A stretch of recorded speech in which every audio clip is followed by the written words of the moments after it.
তেলের গন্ধ পাইলে তেলের গন্ধ আছে ভিতর থেকে কোনো গন্ধ ভিতরে দিয়ে কোনো গন্ধ টন্ধ হয় না।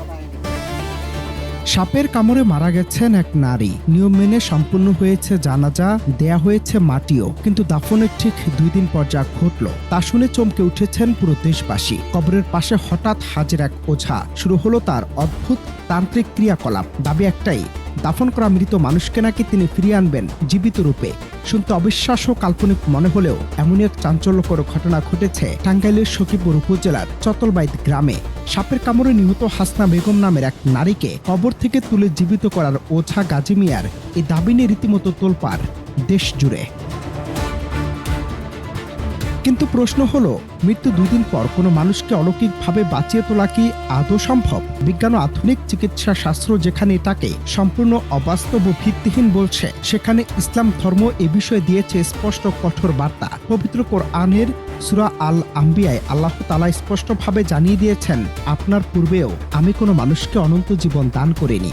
আবার সূরা আল মুমিনুনের 99 ও 100 নম্বর আয়াতে বলা হয়েছে, মৃত্যুর পর পুনরুত্থান দিবসের আগে আর দুনিয়াতে ফিরে আসার কোনো সুযোগ নেই। অর্থাৎ ধর্মীয় বিধান অনুশাসন অনুযায়ী মৃত মানুষকে তন্ত্র মন্ত্র বা ঝাড়ফুঁকের মাধ্যমে জীবিত করার দাবি করা স্পষ্ট ভণ্ডামি, প্রতারণা ও শিরকের শামিল।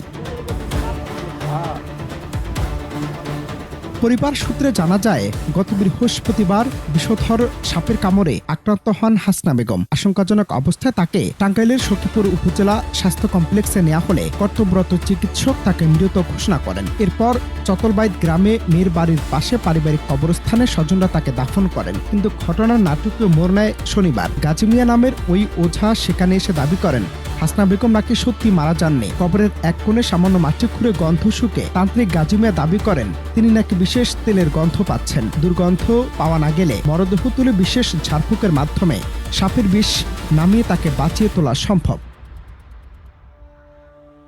এ ঘটনায় স্থানীয় সচেতন মহল ও চিকিৎসকদের মতে এটি এক শ্রেণীর প্রতারক ও ওঝাদের অন্ধবিশ্বাস ছড়িয়ে ফায়দা লোটার অপচেষ্টা ছাড়া আর কিছুই নয়। সাপের কামড়ে বৈজ্ঞানিক চিকিৎসা অ্যান্টিভেনম গ্রহণ না করে ওঝা কিংবা ঝাড়ফুঁকের উপর ভরসা করা যেমন জীবনের জন্য চরম বিপজ্জনক, ঠিক তেমনই দাফনের পর মৃত মানুষকে বাঁচানোর এমন কাল্পনিক প্রলোভন সামাজিকভাবে বিভ্রান্তি ছড়ায়। অনন্ত হাসান মাসুদ, বাংলা টিভি।